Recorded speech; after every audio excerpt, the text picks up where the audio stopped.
is? That when you think that there's all the opportunity you want and you don't know any better, you go after it. In my generation, it was a pleasure to work. Whether it was at the Variety Boys Club at 7 years old, making flower pots, going out and selling them, or Christmas cards at 9, or going on the streets at 11 years old, delivering morning newspapers. For us, it was fun to work. Now, what did we do with the money? We gave to my mom so we could have a better way of life. When we got into high school, my brother and I saved a little bit of it for our car, which happened to be a junker, but we rebuilt it in an auto shop. But because for us, it was a pleasure to work. You know, just because, wow, we got a job. It was so cool. So it was a little different in those days than today. We also knew that if we produced something, we produced it. If we want to go somewhere, you got to do it. If there's problems along the way, and I love to say this, especially to new entrepreneurs, one of the great secrets in life to becoming successful, whether it's in a business, whether it's working with someone or for someone or in your own personal life, and I learned this selling encyclopedias door to door in my early 20s, is be prepared in life for a lot of rejection. Because if you're prepared for a lot of rejection, it comes, you don't get turned off, you don't get disappointed, like, well, I'm not gonna do this anymore, no one thinks it's a good idea. It's like, I say selling encyclopedias, knock on 100 doors, they slam them in your face. You must be just as enthusiastic on door number 101 as door number 1. And that's one of the real secrets. And growing up as kids in downtown LA, we all knew that. We didn't have a lot. We knew there's a lot of things that are going to turn you down. At 7, trying to sell a flower pot on the street, most people said no, but it's only 50 cents. No, no, no. Soon a waitress in a little restaurant said, only 50 cents? That's really great. She bought it from us. And we went and built another one. You don't give up. That really is like one of the secrets to the universe, in my opinion, that ability to stay as enthusiastic on door 101 as you were on door 1 when you've had it slammed in your face over and over and over. Is that something you can teach? Like, in fact, have you parted that onto your kids? Like, is that something that they've adopted? And if so, how did you pull that off? Definitely. It's just like your viewers of your fabulous show here. They've just heard me say that. Now, if they write that on a piece of paper, be prepared for a lot of rejection. Whether it's in their personal life, that someone says, you're too old, you're too fat, you're too young, you're not gonna do anything other than yes. You've got holes in your nose, you got things coming out your ears. Whatever is other than yes, this is wonderful, realize that's gonna happen in life. As soon as people know that, when something goes wrong, they look at a piece of paper, oh yeah, that reminds me. The other quote that I give people a lot, especially entrepreneurs, is any business you're in, whether it's a service or whether it's a product, or anybody you work with that has a product or a service, always make sure that your product or your service is of the highest quality you could ever make it, because you do not want to be in the selling business. You want to be in the reorder business. Granted, you've got to tell somebody what your idea is and how it's going to cure something they may need. But the quality has to be so good that after that they want to reorder it, or if it's a one-time item, tell friends about it. And if people think in whatever they're doing in life, be in the reorder business, whether it's with a personal relationship, whatever you see right now, you're going to see again and again and again. It's going to enhance. There'll be ups and downs. Here's my product. It's so darn good, you're going to use it. We started Paul Mitchell. We had no money, but we knew our product was so darn good that if we got in the hands of enough people, they're going to be reordering it because it was that quality. Service the same way. And I love that stance. I mean, you can see that across all of your companies, that you're really going for the best of the best to make the experience better. And getting to understand your technique in selling is easy once you get to Paul Mitchell, and I do want you to walk us through that in a second. But how did you get through, like, tactically to a sale in the encyclopedia world? Like, people don't want to hear from you. No. So, like, how do you overcome that? What a question to ask me. The average encyclopedia salesman lasted 3 days. I was at it for 3.5 years. And the way it worked in those days, it was commission only. So the way it worked is you went for an interview, they told you all you could possibly make off commission only, and we were in training for 3 days. It was a presentation that was scripted. We'd have to memorize the whole thing. Well, when you got in the field, you remember parts of it. You knock on doors, you're not quite sure of yourself, a lot of doors are closed in your face. But what happens, after a while, you start getting used to it, and you see what you can say or do that'll make it better, Or when you go back the next day with your other salespeople, what'd you see, what'd you do, what did I say? So let's say I knock on 100 doors to get into one. Give 10 presentations to sell one book. But then when you get better and better at it, through your experiences and losses along the way, it sharpens you up. Where all of a sudden I got to a point where if I gave 3 presentations, I have no less than 1 order, commission only.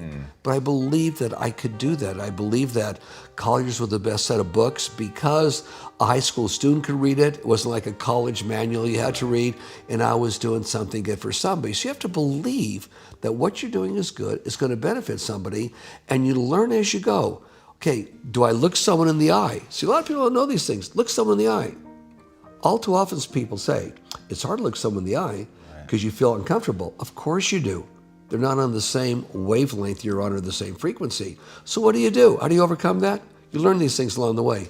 You look them right between the eyes or at their eyebrows. Looks like you're looking them in the eye.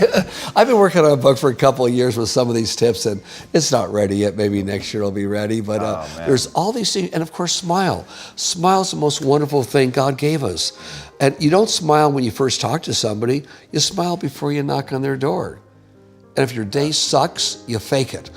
Hi, how you doing? Because when you smile, everything changes. People change. It's interesting. I've heard you talk about that before, how even on a phone call, if you smile on the other end, like, and if somebody's having a bad day, you were like, oh, if you walk into an elevator and people are like totally turned in on their own world, that just a smile can literally change their brain chemistry. I think that's really, really a powerful reminder. How much do you think that doing the door-to-door sales sharpened you, trained you to be successful in business? Tremendously. If they still sold encyclopedias door to door, all of my children would be inclined and made to do that for at least 3 months. What an experience. You're on your own, you make no money unless you do something, and they're not even expecting you. You go there door to door and try and get in and try and tell somebody these books are going to be good for you, and here's how you use them.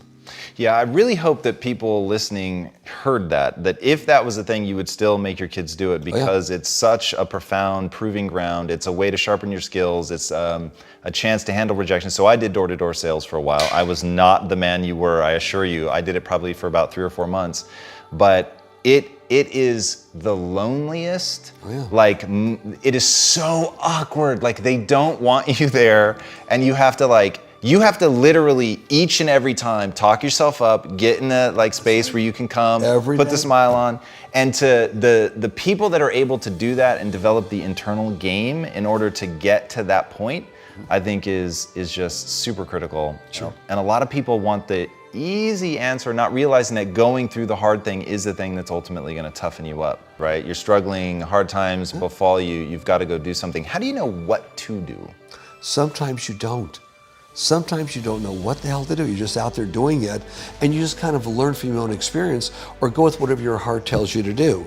And if something goes wrong, you ask somebody, God, here's what I said, was that right? You just kind of improve yourself. But many times if you're there, you don't have an answer, go with your heart. Give an answer, just say, I really don't know, but I'm going to find out and I'm going to get back to you. Yeah, I love that attitude. Like, were you actively saying in your head as you approached going up to knock on these doors that each one of these is an opportunity to learn something?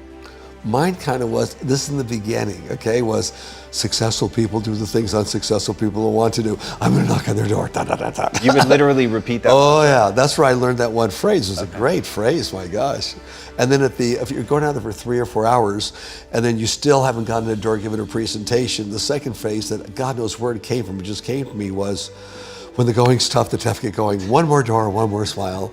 And it was tough. It was, I think, a week before I even sold my first set of books, but I just kept going. I love that there's no secret formula to your success, that it's really been these basic building blocks, convincing yourself to do it.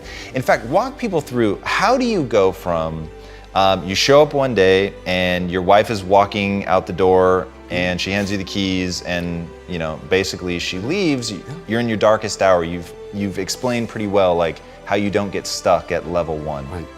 Well, that was level -1 or 2. Okay, at that time. Yeah, I'd been the master of ceremonies for the Sports Vacation and Recreational Vehicle Show that weekend. I had something new to do the following week. But whatever little money we had in the bank, she took. That check coming from them wasn't coming in for 1 week. And needless to say, she didn't pay the rent. I didn't know it, didn't pay the electric bill. Within 3 days, we were out of there. It was kind of down. And I think at that time, coming from an environment where you run across a lot of things that are very disappointing, I just looked at, okay, I have no money, I have a kid, okay, got a hold of an old car that was loaned to me. Okay, we got a house now. We can put some of our stuff, our blankets will go in there, our clothes will go in there, right? We'll store the rest of my mom's house. I was too proud to tell my mother, Mom, I'm down and out. I got a kid, Bella split. Mom can't have my own room back, my son next to me. I was stupid. This happened twice in my life. I was ashamed to even tell her. So I knew that there were Coke bottles everywhere in those days, or soda pop bottles. 2 cents for a little one, 5 cents for a big one. I went around collecting them, which helped with ecology, cashed them in those days. Every grocery store, every liquor store had to give you the money. And how did you keep going though? Like, how did you not, okay, I'm out of survival mode now, so now I'm there. And most people stay there forever. Like, how did you get to the next level and the next and the next? Well, for me it was, I knew I had to work. Plus I had this little kid. So I would drop him off at 2.5 years old to a little nursery school. At that time, the one I went to was free. The city actually had one. I'd go out and have to have a job. Many of the other guys we were around didn't have jobs, but I knew I needed a job to take care of myself, my son, and be able to one day have enough money to get an apartment and move on. And did you plan things like that out? Did you say, okay, list item number 1, apartment or job, or like, how did you put the plan together? Number 1 was just survival, period, and not having to tell my mom what I'm going through. Again, it was pride, stupid pride. But then after that, it was one thing led to the other. I had one thing, the survival part was taken care of. Then it was, okay, what do I want to be doing, and how do I do that? Well, the first thing is, you got to have an income, you got to have a job. Then I just started getting it together, and things fell in place. Now, along the way, there were jobs I had where I was fired at those jobs for the dumbest reasons in the world. But each one I was fired from taught me something. There were 3 companies in the beauty industry I worked with. I was the vice president of 2 of them and the national manager of 1 of them. And each one of my divisions did very well while I was there. In one case, I was the trainer for the whole company, and they grew 50% in millions of dollars while I was there. Wow. Shortly after I started with $700, John Paul Mitchell Systems. 2 years later, something flashed in my mind. Wow, there is something called fate. There is something called your destiny. If you don't do it, be open, it could do it for you. Had I not worked for all 3 companies, it would have been impossible to start John Paul Mitchell Systems with $700 or any amount of money.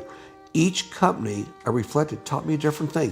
One about the beauty industry and distribution. The other one about making products and bringing top artists in. The other one about how to make these bottles, these products, where to get it. All 3 were stepping stones for me, and I never knew it. Goes back to what we were talking about, rejection. Be prepared for a lot of rejection. If every time something goes bad where you're rejected or turned down for something, if one can remember that, be prepared for it. Well, this was a surprise. It was a surprise to me. I didn't expect it. But when it happened, it was, well, it's meant to be to do something else. I was just meant to do something else. Look at the backer. Our backer pulled out. I needed $500,000 Paul Mitchell to start John Paul Mitchell Systems. Yeah, this story is incredible. I had to have $500,000. I knew that. Our backer pulled out the last minute, never got a dime, and I stopped doing everything I was doing. And how last minute are we talking here? Like that day. We just had to pay for the artwork, $1,000. Then we had the silk screener set up, the bottle company set up, the filler set up. It was all set up with 30-day credit because they knew me in the industry. I did well. It was going to go good. Now, what was the blessing on that one? We struggled, but we believed what we had was the best. The blessing was we each had 30%.